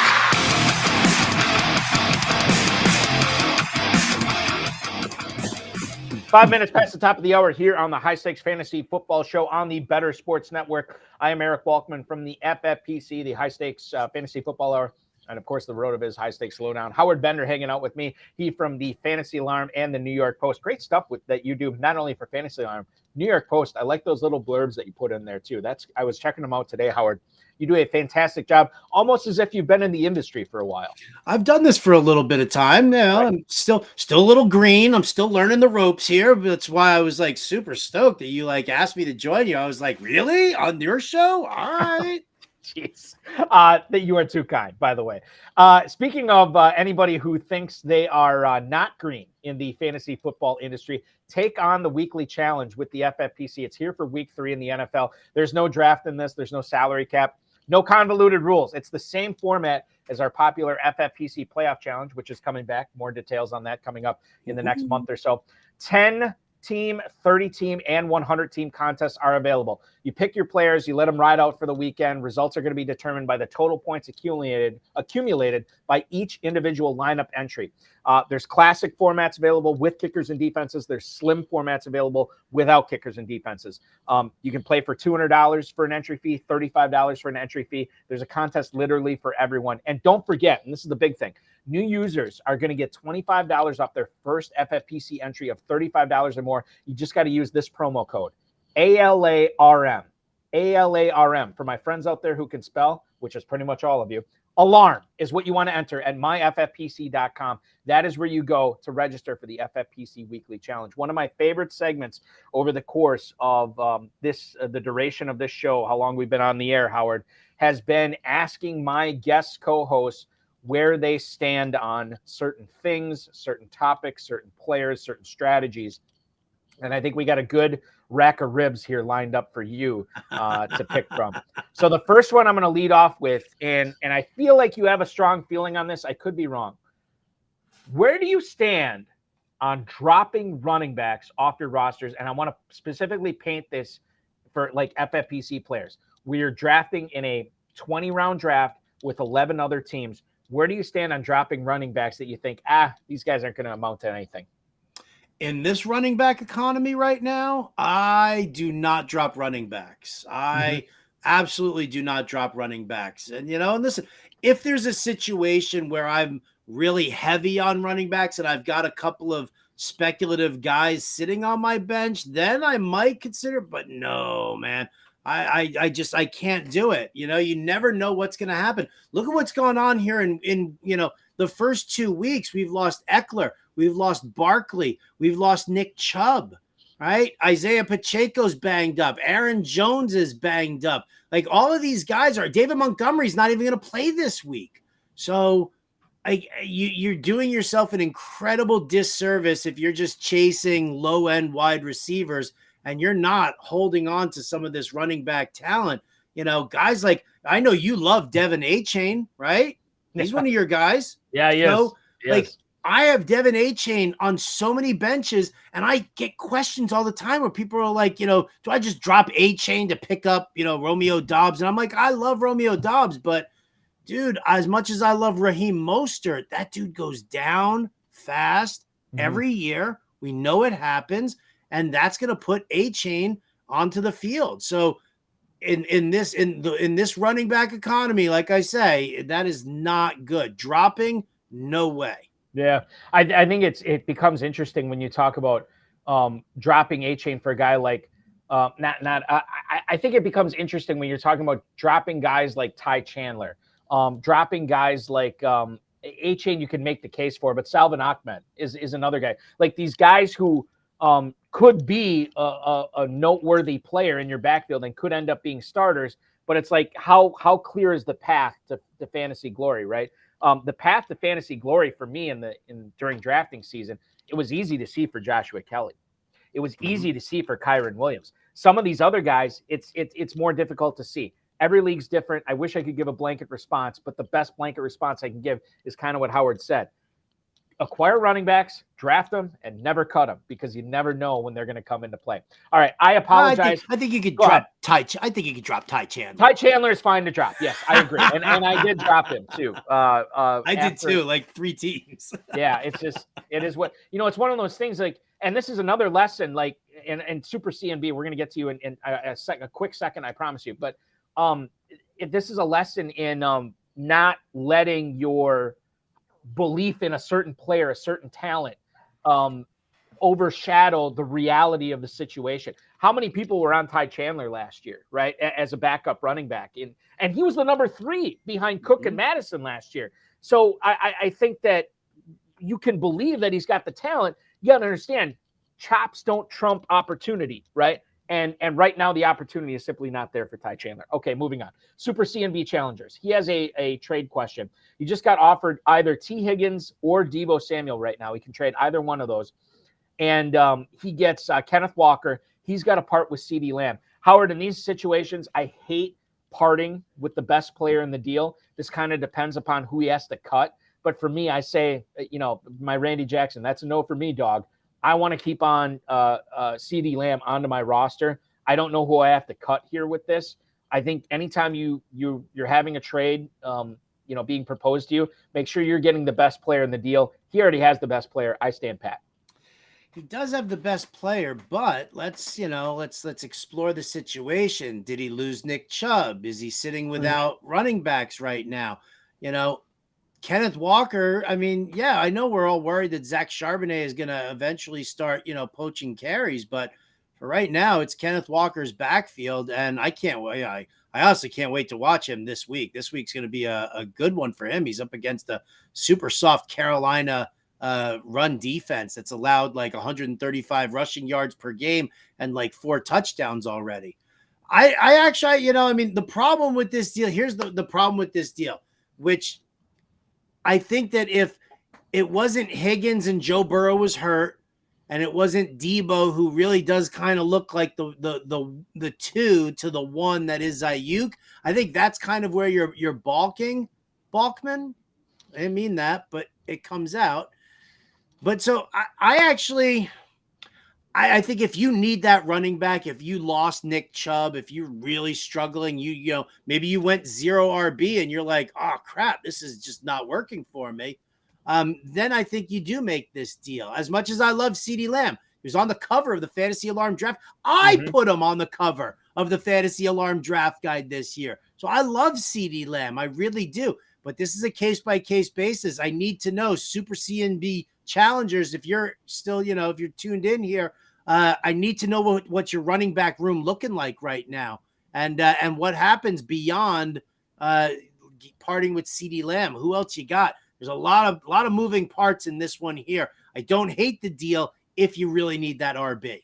Yeah, I think that's an important caveat too, because if he did lose Chubb, if he did lose Dobbins or something like that as his number 1 or number 2 running back, certainly it would make a lot more sense, and I could get on board with making that deal at that point because it helps you out at 2 positions, right? Yeah. It's a little bit of a downgrade, but it could potentially be a massive a little bit of downgrade at wide receiver, potentially a massive upgrade at running back here. Let's get to some more starter sits. Jeannie HD writes in here, am I crazy for putting in Jordan Love over Justin Fields? Nobody's crazy, okay? I always put it in the stance of like, it takes a strong person to do that, and I am a weak man, so I cannot advise it. I would say still play Fields over Love. I'm bullish on Fields this week as well. Yeah, you are definitely bullish on him. I mean, to me, Jordan Love he's kind of a safe play. He's got a good floor. It's not tremendous. I mean, but I like what I'm seeing from him there. I don't know what's going to happen with Christian Watson. I know that they said that he was going to be out, that he was going to miss practice today, right, and that was planned. But I'm not sure what to expect here. I would say, I mean, look to see with everything that's gone on with Justin Fields and the coaching staff and stuff like that. I don't think that this is gonna like implode. I think that this kind of leans more towards your narrative, Eric, and that is getting Fields into your lineup. Yeah, I think so too. I mean, the upside, I think about it like Jordan Love. I mean, he's looked very good for 7 quarters. He didn't look very good in the 4th quarter, but I mean, 6 touchdowns, no picks. The yardage is not there yet. I don't know. Maybe he just needs Watson in there to do that. Aaron Jones returned to practice today, which is good. So I think he's got a pretty good shot at playing. I don't know about this Watson thing. There were videos on X yesterday that were showing Watson talking to LaFleur, then talking to the trainer, then running, then talking to the trainer again. So I don't know what to believe on this. And the Packers play a lot. They have their coaches and their players, I think, are educated in the ways of the word salad when they're talking to reporters, where they can say a lot of stuff and you don't really know exactly what's going on. So I don't know. I don't know what to think about Watson. I think Jones is going to be all right this week. And certainly that would make Jordan Love more advantageous to play. Not enough for me to play him over Justin Fields. Let's go back into Priceless Pigeons question here, hanging out on Twitch. He's got to pick 2 here. Tank Dell, Jerry Jeudy, Kendrick Bourne, and Josh Reynolds. Okay, so a lot to unpack here because this guy has clearly been busy on the waiver wire. Okay, so Jerry Jeudy came back last week. I don't, and forgive me, Howard, I cannot remember what he put up last week. I remember it wasn't. It wasn't. No, it wasn't crazy strong at all. No, right. It was average at best. So you have Judy last week in his first game back. He obviously skipped the first game of the season due to injury. But Jerry Judy last week ended up going with 3 catches for 25 yards on 5 targets. Okay, whatever on that.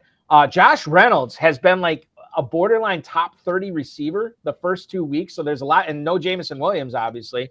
So there's a lot to like with Josh Reynolds this week as he takes on the Falcons at home. That total is at 46.5 right now. Tank Dell, we saw what he did. I think he outsnapped Nico Collins 7 for 70 something and a touchdown last week. You obviously like him. Kendrick Bourne, after that big week 1, he obviously took a back seat to Devontae Parker and quite frankly to Juju Smith-Schuster a little bit last week as well. So I guess I would lean. I like Tank Dell this week. I think I would go. Boy, I would have to put in Judy at this point. I think I'm going to go Judy and Josh Reynolds here, but I don't know. I thought you were going to go Tank Dell. I was like, finally, we're not going to agree on something here because I'm on Judy and Josh Reynolds too. I think that those are the 2 guys that you're gonna want. I think that Judy, second game back, Miami, they could be throwing a bunch. I love those sideline routes. Reynolds has looked fantastic. I mean, and there are no other targets there. I'm on Ross St. Brown, still dealing with that toe issue. So he, I'm not going to say that he's going to be limited, but maybe all of a sudden, maybe he doesn't have that burst that he should have. Mm-hmm. Reynolds has just he's got Jared Goff's eye, and he's going to be locked in right now. He's sitting there as the wide receiver 2 on the Detroit Lions, and will possibly sit there at least until Jameson Williams comes back, which is not until week 7. So I like Josh Reynolds. I like Jerry Judy here. I have a hard time with Tank Dell. I just, 5'8", not your prototypical wide receiver that you want to go for there. And I just don't necessarily know if, he's really a guy who I'm ready to invest in. This isn't like, whiffing on Puka Nacua in week 1. This is like, Tank Dell had a good game, but. Right. And that's a good point too, to bring up because, Puka Nacua has done it twice now. And Puka Nacua has been featured in this offense. You know who else has been featured in his offense is Nico Collins, right? And I think that's another thing to keep in mind when you talk about Tank Dell. So it's close between Dell and Reynolds, but like you said, I mean, Reynolds is locked in. Goff is throwing to him. I think Goff has a big week this week as well. So yeah, I think it's Reynolds and I think it's Jerry Judy here.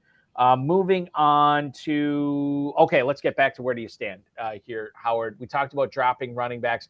Where do you stand? And I think you kind of already answered this already, but I'll have you reiterate it. Where do you stand on Joshua Kelly? Big week 1 with Austin Eckler playing alongside of him. Week 2, he gets the backfield to himself. Not great, Bob, but it was the Tennessee Titans. Not great, Bob. Yeah, no, I think, listen, you're looking at a situation where I think the Minnesota Vikings have given up somewhere in the neighborhood of like 135 yards, rushing yards per game, couple of touchdowns that they've allowed. Again, you look at the data and you look at the opponents for the Minnesota Vikings and, you kind of think, oh, well, maybe their defense isn't that bad. They got destroyed on the ground by the Eagles, right, with Jalen Hurts and DeAndre Swift. And you also had them, what was it in week 1? They were going up against Tampa Bay. Rachaad White wasn't great, but, that nobody had to be great against there. So I think we're kind of underselling. I think we're looking at the data and thinking that maybe the data needs to correct itself with Minnesota. So I actually like Joshua Kelly in this game. Kellen Moore likes to he loves for his quarterback to look downfield and he loves him to throw. The reason I was down on Austin Eckler this year coming into the year was because Kellen Moore likes the power run. He doesn't like the dump offs to the running backs. That's the big difference. So Herbert's looking downfield, but Kellen Moore wants to hit with that power run early to set up the play action, make it easier for for Justin Herbert. So I'm in on Joshua Kelly this week. And, it's a matchup by matchup thing, but I didn't like him last week because it was the Tennessee D. Different story with Minnesota. Joshua Kelly, as you said, in Minnesota this week, I think this is a much better matchup for him. I'm definitely getting him into my starting lineup for sure. And I'll tell you another guy, and I did this on a whim last week when I saw the Schefter tweet about 10 minutes before 1 o'clock that Cam Akers is going to be inactive and he might be traded, I went in and I put Kyren Williams in as my flex in probably close to a half dozen teams. And boy, was I happy. Now, Howard, where do you stand? San Francisco too. That's right. a ballsy move. Well, because I didn't know who are they going to trust? Ronnie Rivers or who else was that? That was my thing. And we haven't, by the way, we haven't heard a peep about, at least I haven't, about Zach Evans. And this is a guy that people were excited about in the pre NFL drafting portion of the season. People were very excited about Zach Evans. We haven't heard anything about him there. So to me, this is Kyren Williams' backfield. I love him. I think this guy is unless you are absolutely loaded at running back, you have to find a way to get him in your lineups this week. And quite frankly, going forward, there's a lot to like about Kyren Williams. Obviously, that backfield could change. We've seen how running backs have been going down so far this season. But right now, live in the moment with Kyren Williams. I'm starting him for sure at Cincinnati, and I love him going forward. Yeah, there's no evidence to say that you should think otherwise. You're right. We haven't heard anything about Zach Evans. They were perfectly content leaving Cam Akers inactive. So, I mean, I think that's a very telling thing. And, we saw with the way Sean McVay kind of handled things, even towards the tail end of the season, once he started, Akers was proving himself. McVay just wants to stay with the one guy. And so Kyren Williams has shown that he actually has the ability to take it between the tackles, to be a little on the elusive side, even to pick up some yards after contact. So yeah. And the fact that that he can catch passes out in the flat too. I'm perfectly fine using Kyren Williams everywhere right now. What's interesting about this? This gets back to a drafting philosophy. I was listening to a couple of guys on a podcast the other day talk about Kyren Williams, and one guy had a lot of Kyren Williams on his teams after the draft, and one guy got him nowhere. And I'm like, well, why? How do you draft as much as this guy does, and you get Kyren Williams nowhere? And he said, I was a little bit put off by his athletic profile. And I'm like, okay, that's fair. But to me, that's more of a mid-round or an early round question rather than, I saw the report. I think it was Jordan Rodriguez who said, I think she said that Kyren Williams and Cam Akers are splitting reps, and Kyren Williams is actually getting a lot of the passing down work. At that point, I don't care what your athletic profile is. At that point, you got to have that guy on your radar late, regardless of how talented you are. There's your opportunity. Opportunity is king for running backs. And I think that's the thing that we have to look at.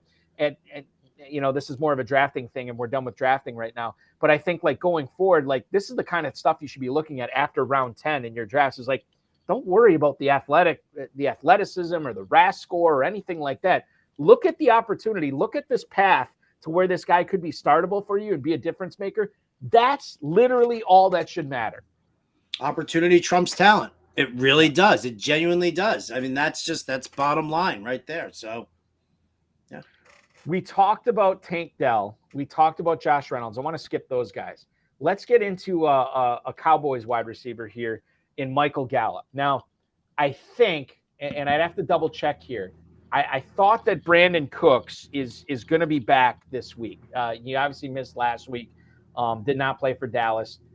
He practiced yesterday, and he did get so he's a full participant in today's practice for the Cowboys. Now, he's dealing with a sprained MCL. When you look at the Cowboys offense, I feel like if Prescott's going to do it, he's got to do it this week against the Cardinals. Lamb's going to get fed. Obviously, Pollard should be in for a big week. What do you make of Michael Gallup this week? Can you make a case for sneaking him in again with the FFPC starting lineups? You get that second flex, full PPR as well. Does he make sense, Gallup, as a second flex this week, or are you playing with fire if you want to do something like that? What did Michael Gallup do last week against the against the Jets? That is an excellent question, and I'm locating it right now to find out what he did. And the fact I'm being facetious here because okay. I don't even know what he did, but I think the fact that I'm saying Howard, I don't even know. I have to look it up, which it's like a referee. If you don't hear a referee's name or an offensive lineman's name, it means that they're probably doing a really good job. It's the exact opposite. If you don't remember what a guy did, it probably wasn't much. And I see it now: 2 targets, 1 catch, 3 yards. Yeah. And, and that's the thing. Jalen Tolbert actually out-targeted him. If you look at it, Gallup had, what was it? Oh, I just had the numbers right in front of me. Gallup had a 72% snap share last week. Jalen Tolbert had a 68% snap share. Jalen Tolbert, 4 targets. Michael Gallup, 2 targets. That tells me that Michael Gallup really isn't going to – he's not going to be the guy that you wanted him to be that you saw 2 years ago. He's not – he's just not the number 2 in this offense. He's an afterthought right now. It's Lamb. It's Cooks. And then you've got Gallup and Tolbert kind of fighting for that wide receiver 3 role. It's just not something that you can rely on. It really isn't. Especially if they're going to have to. I mean, I'm more bullish on Tony Pollard and the run game against Arizona. Yeah, than worrying about this with with the target situation. They're not gonna need to throw. No, they shouldn't have to. We're going to get back to where do you stand on these players in a second, Howard. A couple of questions from the YouTube chat right now. Mason Layaw, I apologize if I butchered your name. It's what I do. Amari Cooper and Rachaad White for Josh Jacobs is the trade he's facing right now. He has Jordan Addison, Devontae Smith, and Jamar Chase. So Cooper is actually on his bench. Is this worthwhile to upgrade your running back from Rachaad White to Josh Jacobs while giving up Cooper in the process when you have those other 3 wide receivers? Yeah, I'm okay with this. I mean, you're going to upgrade from Rachaad White to Josh Jacobs. I know Jacobs didn't have a great game last week, but he's still, here's a guy who held out the entire time. So he hasn't even gotten his legs under him yet. Rachaad White, I just don't like that Tampa offensive line. I really don't. And as much as I like Amari Cooper, I do also I worry a little bit about Deshaun Watson. It's going to be a very telling week for Cleveland and Deshaun Watson this week because, the 2 face masks and putting your hands on an official, dude was losing his cool. Yeah, I don't know if he lost his cool because Nick Chubb went down and he was like, oh, crap, this is all falling on me now. Maybe that's what it was, and it was kind of aggravating him. But it's a very defining moment for Deshaun Watson this year. I don't mind losing Cooper if it means going as high up to Josh Jacobs, who's going to see crazy volume, than from Rachaad White, where I do think that the Tampa wheels fall off the wagon. The other thing to keep in mind here in regards to what we're talking about with this trade, number one, Deshaun Watson was on the road in Pittsburgh. I know the fans are letting him have it wherever he goes. He's a human being. You can only take so much before the frustration starts setting in. And then bear in mind with this, Josh Jacobs, 9 carries, -2 yards. Yeah, that sucked. But bear in mind, 5 catches for 51 yards last week as well. I think this is a great sell high opportunity with Rachaad White. This is a pretty good buy low opportunity for Josh Jacobs as well. So I'm fine with that trade as well, Mason. Go ahead and do it. Alex also hanging out in the YouTube chat. He can get Mike Evans and Miles Sanders giving up Josh Jacobs. Now, again, we don't know what's going on with this team or whatever. I feel like Mike Evans is actually playing a little bit above his he's playing out in front of his skis, right? At this point, I think Baker Mayfield, we've seen some really good stuff from him that I don't know if that's sustainable. And Miles Sanders, obviously, he's been bad. He hasn't been great so far. But the good thing that's going on with Miles Sanders right now, nobody else on that team has looked very good in the backfield. So he doesn't have really a threat to playing time, a threat for touches on that team. Where do you stand on this? Would you give up Mike Evans, or would you give up Josh Jacobs and get Miles Sanders and Mike Evans back? Let's say it's in a vacuum. In a vacuum, I'd have a hard time doing that. But I guess if it made sense for your team, then it might make sense here. Yeah. I probably wouldn't do that. I like Miles Sanders, but yeah, there's a lot to figure out what's going on with Carolina right now. I'm very curious to see what happens. I know that Bryce Young isn't even going to play this week. It's going to be Andy Dalton. So maybe you see a little bit of extra box stacking going on there. But for me, yeah, it's Mike Evans. I don't believe in Baker Mayfield. I do think that the magic's going to run out. You're also dealing with Mike Evans. He's got Darius Slay this week. Next week, he's got Marshawn Lattimore. So I don't even know if he's going to make it through that first game. He's got 2 games against Lattimore still to go. And we know what happens. Every time we see a game between Mike Evans and Marshawn Lattimore, the 2 of them get into a fight. They hate each other. They hate each other a lot. And I think that's, so you're going to have back-to-back matchups now for Mike Evans. And you're going to be like, this wasn't good. And then all of a sudden, Baker Mayfield starts to reveal really who he is. The offensive line starts to wear down from like the early week work. So, yeah, I probably would not make the trade for Evans and Sanders. It's very difficult for me to praise Josh Jacobs and then in the next question say, yeah, give him away for Evans and Sanders. I can't do it. I'd rather have Jacobs, so don't do the deal. Let Evans and Sanders go to that other guy or stay on his team. Where do you stand on Zach Ertz, Howard Bender? This is a guy who's seen 18 targets in the first 2 weeks. This is with no injury, by the way, to Trey McBride. 6 catches, 21 yards in week 1, 6 catches for 56 yards last week. Already has 12 catches on the season. Man, I look at this from an FFPC tight end premium standpoint. Holy cow, I'm loving what I'm seeing. I'm shocked, quite frankly, what I'm seeing from Zach Ertz thus far, but I'm pleasantly surprised and irritated that I don't have him on more teams. Fingers crossed, though, that Kyler Murray never comes back, right? So that Josh Dobbs can just continue to lean on Zach Ertz. And I think that's perfectly viable, and I'm totally in for it. You know, I'm definitely bullish on Zach Ertz. I mean, I've always thought that he's an incredible talent. He just, kind of got lost in that Ertz-Goddard situation there in Philly, and then, needed some time to kind of adjust. But Dobbs is leaning on Ertz like you see a lot of young, inexperienced quarterbacks do. And I'll just take those targets over and over again. I mean, they really don't have anybody. I mean, who are the Rondale Moore, Marquise Brown? I mean, Michael Wilson. I like Brown, but he's there. a deep threat. Rondale Moore is, he's undersized and he's, kind of middling. You might as well take a guy like Zach Ertz, who's not going to get covered by a tough cover corner, and is going to be able to take care of all of that over the middle work. I'm in on Zach Ertz. Yes.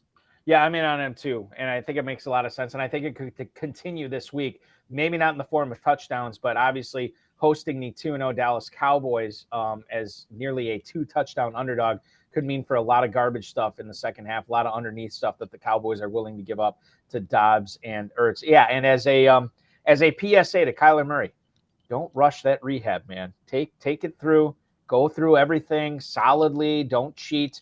We'll see you in 2024, and that's fine. We're okay with that. Geno Smith, Howard, where do you stand on him this week? He gets the Carolina Panthers.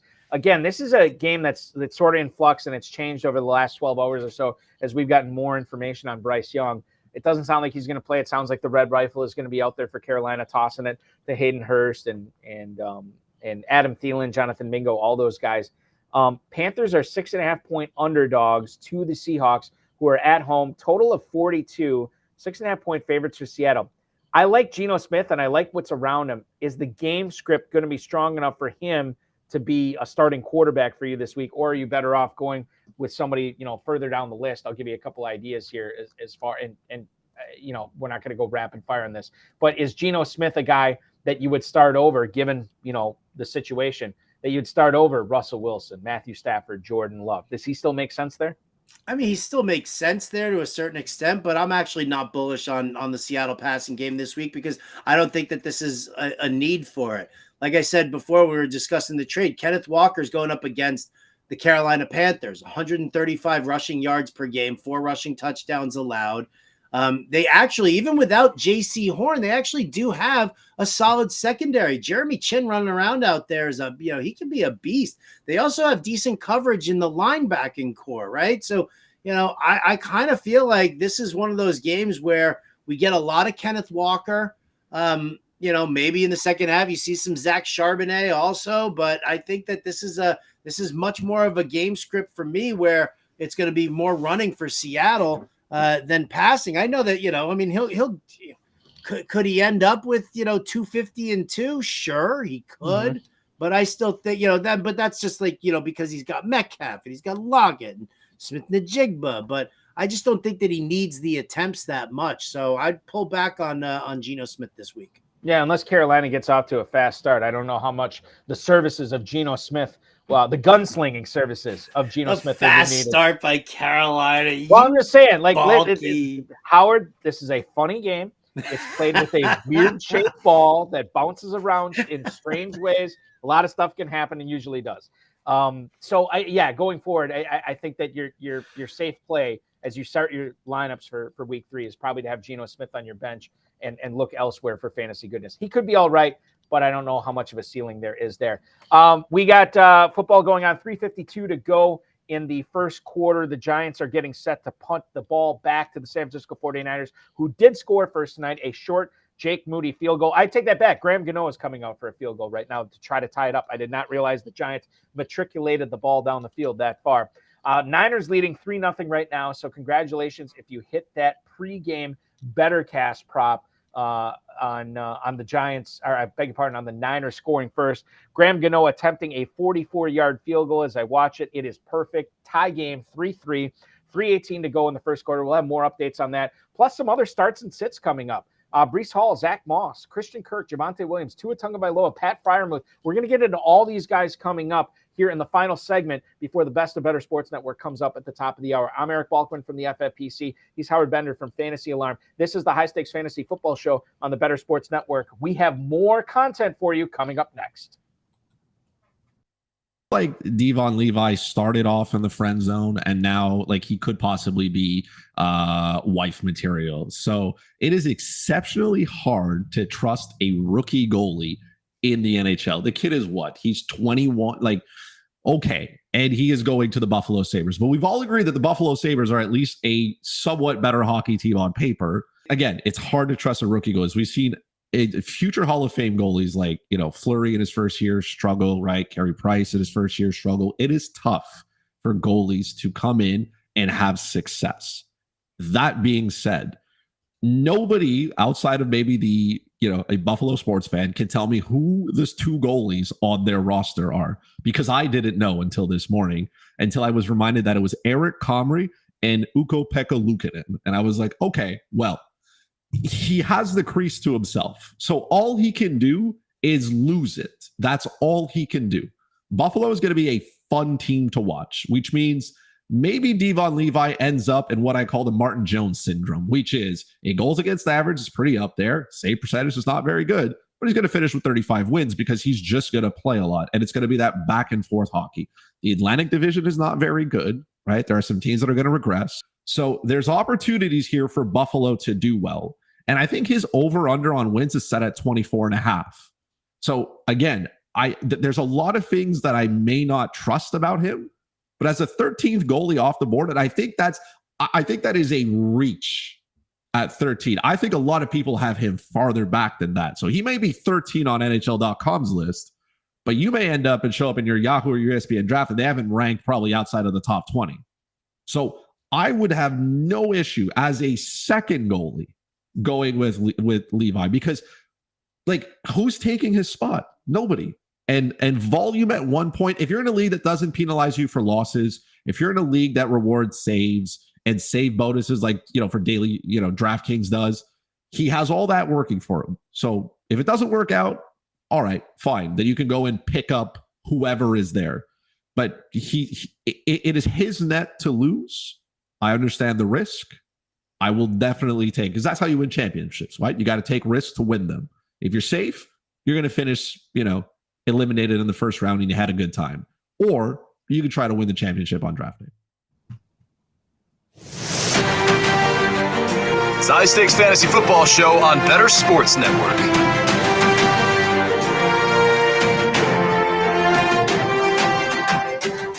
20 minutes until the top of the hour here on the Bettor Sports Network, taking you through Fantasy Football Night in America is the High Stakes Fantasy Football Show. Eric Balkman from the FFPC. Howard Bender joining us on loan from Fantasy Alarm and, of course, Sirius XM. Howard, we have a great opportunity for a lot of the listeners tonight, and that is the Fantasy Alarm All-Pro subscription. You can actually start a free 7-day trial of the All-Pro subscription over at Fantasy Alarm. You'll get DFS content, NFL picks for week 3 for free. FantasyAlarm.com/win. What a URL, and what a great amount of content that is available for all the viewers tonight at FantasyAlarm.com/win. I'm so unbelievably proud of this team. I mean, the content that they put out there is just, it's absolutely first rate. And, if you're an FFPC player, we have specific content skewed for you. I mean, that's kind of what we do. I will say this is the last week, I believe, that we are offering this free trial. So, it's you just, if you go to FantasyAlarm.com/win, do it this weekend because Mhm. you know, win money playing DFS, win money on bets.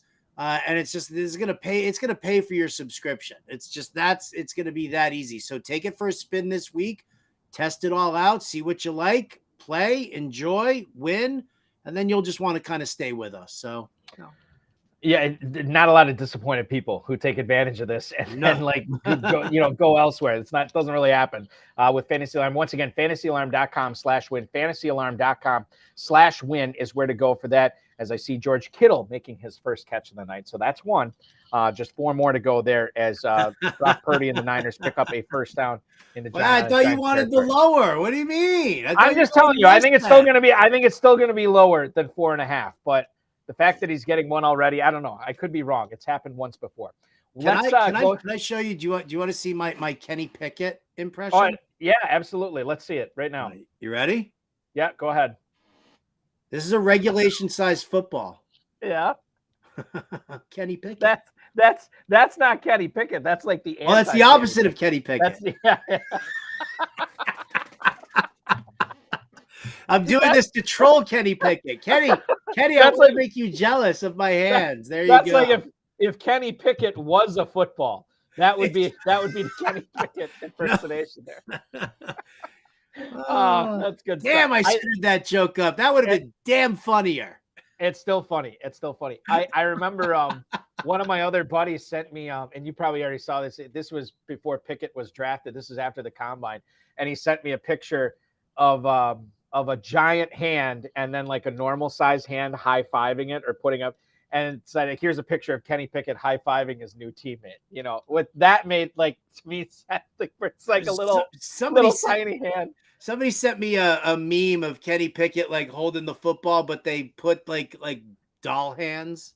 Yeah, exactly. Yes, totally. Did you ever see that Saturday Night Live skit with Kristen Wiig? It's like the Anderson sisters spoof. Yes. And she comes out and she's got like the little doll baby hands. That is one of the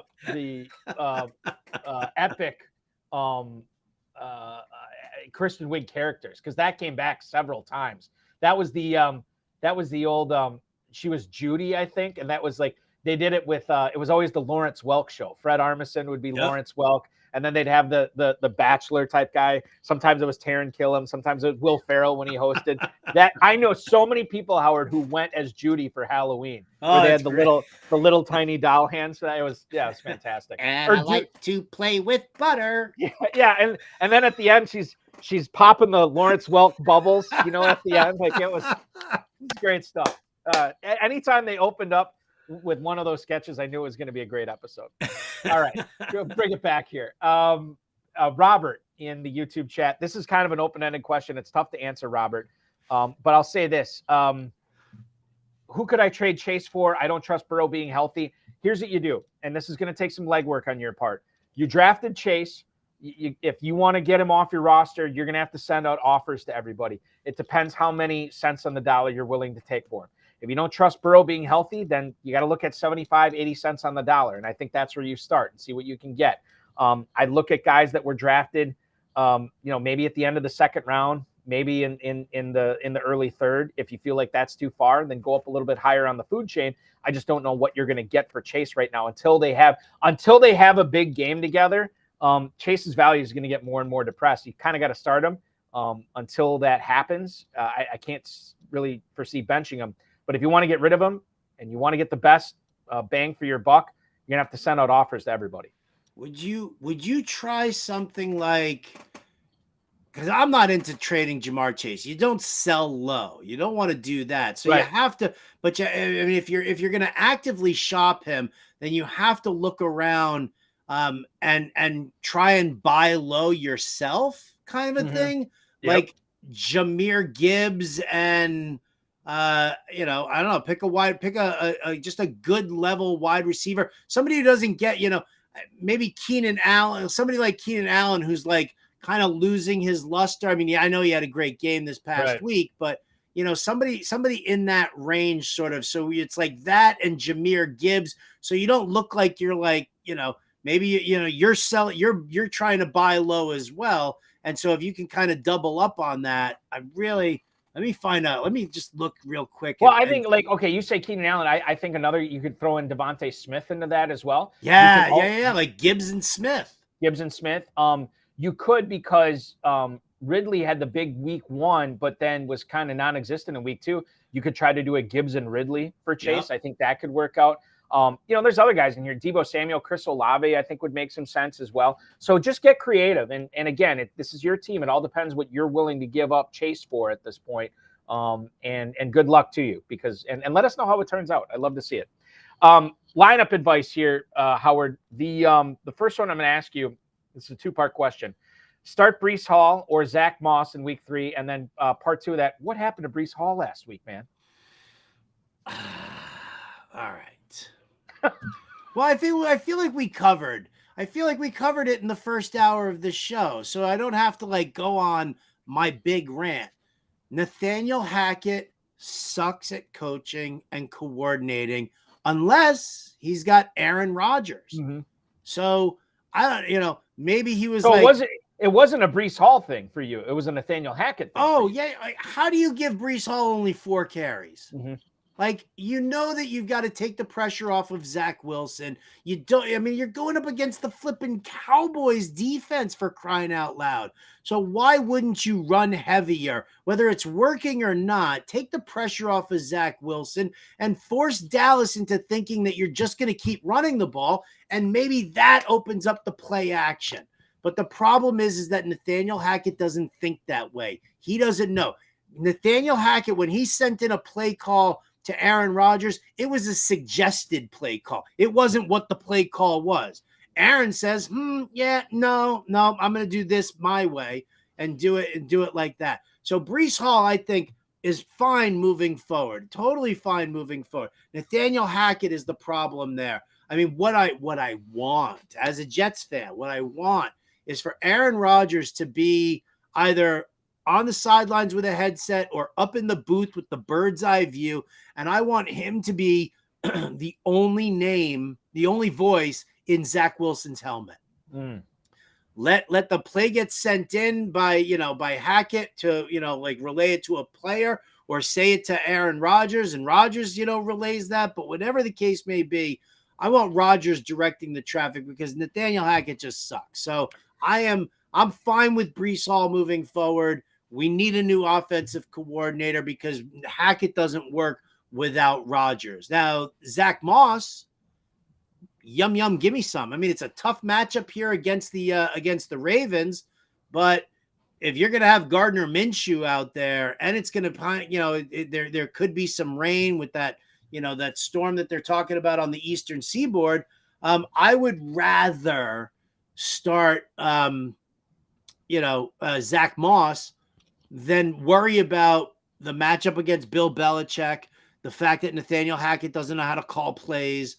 And I think that it would be I think it's a problematic one for this week. Long-term, give me some Breece Hall. This week, I'll just err on the side of caution and take Zach Moss, because I know he's going to get the carries.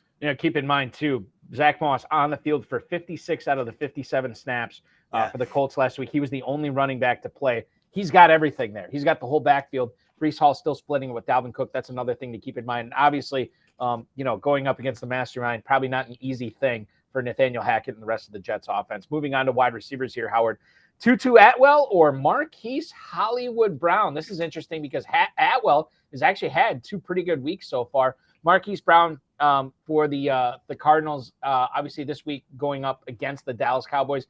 Are you strong enough to start Atwell on the road against the Bengals over Marquise Brown? Yeah, I don't love this Bengals secondary, not by any stretch of the imagination, man. They lost both their safeties to free agency. And this is a team that's playing on its heels right now. I think there's trouble brewing.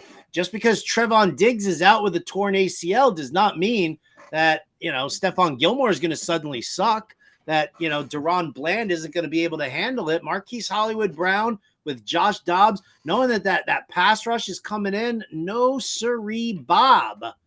I am definitely not going to go with Marquise Hollywood Brown. It's one of those things that seems weird until it actually happens. You're like, oh, gee, I'm really glad I started Atwell over Brown. Listen, his target share has been absolutely fantastic. The Rams are they're throwing the ball a ton, and I think they're going to keep doing that because, that's what they like to do. That's what McVay likes, from his team. So I'm perfectly fine with using Tutu Atwell here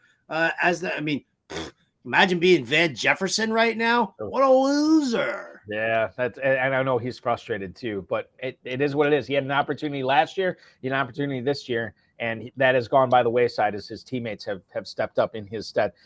Hayden Hurst or Luke Musgrave. This is interesting because Hurst, I think, got a little steam towards the end of drafting season as a number 2 or a number 3 tight end for a lot of FFPC players. But Luke Musgrave was drafted as like a top 15 tight end towards the end of drafting season, and he really hasn't had much of a return on investment despite the Packers offense playing pretty well so far this season. Who would you go with this week? As a reminder, Luke Musgrave, is at home against the New Orleans Saints this week. Hayden Hurst is going on the road to the opposite coast as he takes on the Seahawks, probably catching balls from Andy Dalton. Which, again, is it that much worse than Bryce Young? I don't think so. I think that this is a very good spot. I don't mind Luke Musgrave. I like Luke Musgrave, but if Christian Watson's going to be back this week, and then you've got Romeo Doubs, and then you've got Jaden Reed as well. If Aaron Jones returns, he starts taking some receiving targets as well. I think Hayden Hurst is in a really good spot this week against the Seattle secondary. It's not good. And I don't even know if they're going to have Jamal Adams back this week. And I'm telling you, man, if you don't have Jamal Adams, on the field, then the tight ends kind of chew up, the Seattle secondary there. So I'm perfectly happy going with Hayden Hurst this week. Yeah, I think I agree with you there too. I think it's close, obviously, but Musgrave is in one of those positions where he's a rookie, and until he shows it, I'm going to have his first breakout game when he's on my bench and hopefully reaping the benefits of a veteran like Hayden Hurst, who, by the way, looked really good week 1. I think he had 7 targets, 5 catches, 41 yards, and a touchdown. He's not an afterthought in this offense. There were a lot of people who were concerned at quarterback this year, Howard. They liked Tua Tagovailoa. However, they understood the head issues and the brain issues from last year, and they're like, I don't want my season going up in smoke if Tagovailoa goes down. So oftentimes they would draft the quarterback usually right after that. And one of those quarterbacks happened to be Kirk Cousins. I know there's a lot of people that are facing the Tagovailoa versus Kirk Cousins decision this week. And I'm kind of curious to your thoughts as to which quarterback they should be playing. Tagovailoa is at home against the Broncos, whereas Kirk Cousins goes on he's at home as well against the Chargers. You already talked about how much you love the Vikings and Chargers this week because of that high total. Should be a lot of passing yardage in this game. Would you be willing to sit Tagovailoa in favor of Kirk Cousins? This is a dirty question. This is a filthy, dirty question. I thought we were pals. I thought we were vibing. Now you got to put me into this situation. Oh man. Maybe I guess the answer here for you, Howard, is I think a lot of people would say, well, not a lot of people. I think a significant amount of people would say you can't sit Tagovailoa for Cousins, but I think you wrestling with this makes it okay if somebody believes in their gut, I'm going to go with Cousins. You don't necessarily think that's a bad choice, right? I don't. Listen, he's got Jefferson, he's got Addison, he's got Hawkinson, he's got KJ Osborne. He's going up against a super soft, weak defense. We're already starting to question the ground game for Minnesota, and so that's going to put Kevin O'Connell and Wes Phillips just airing the ball out. The game score it's 54.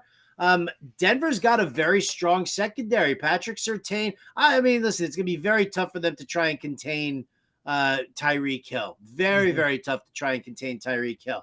Now, if Jalen Waddle is out because he still hasn't cleared concussion protocol, I might just blanket, just grab Cousins because he's just got so many weapons to be able to do that. And I think that's kind of the direction I'm going to lean right now because we don't know the situation with Waddle.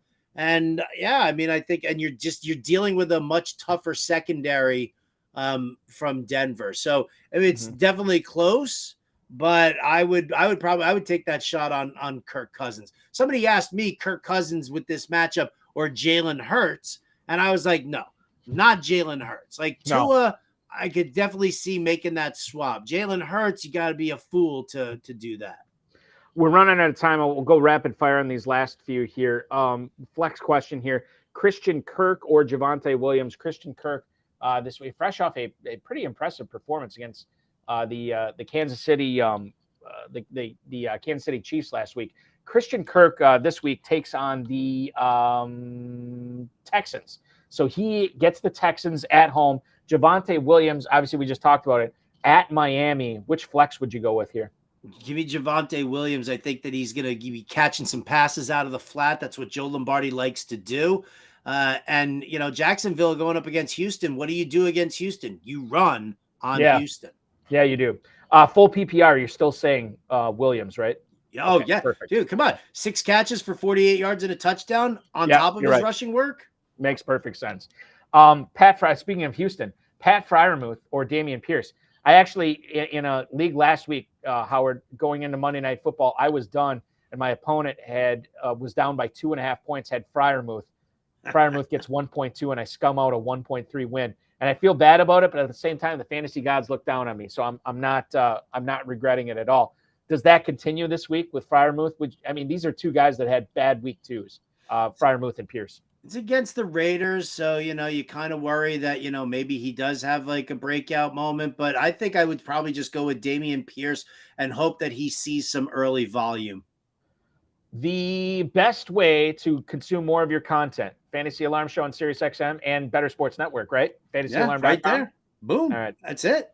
Follow him on the X machine at RotoBuzzGuy. Howard Bender, thank you so much for hanging out with me tonight. Remember to sign up for MyFFPC.com's weekly challenge, MyFFPC.com. Best of the Bettor Sports Network is up next. We'll be back next week at 7 o'clock with Fantasy Mojo's Darren Armani. It's going to be fun. Enjoy the game tonight. We'll talk with you next week.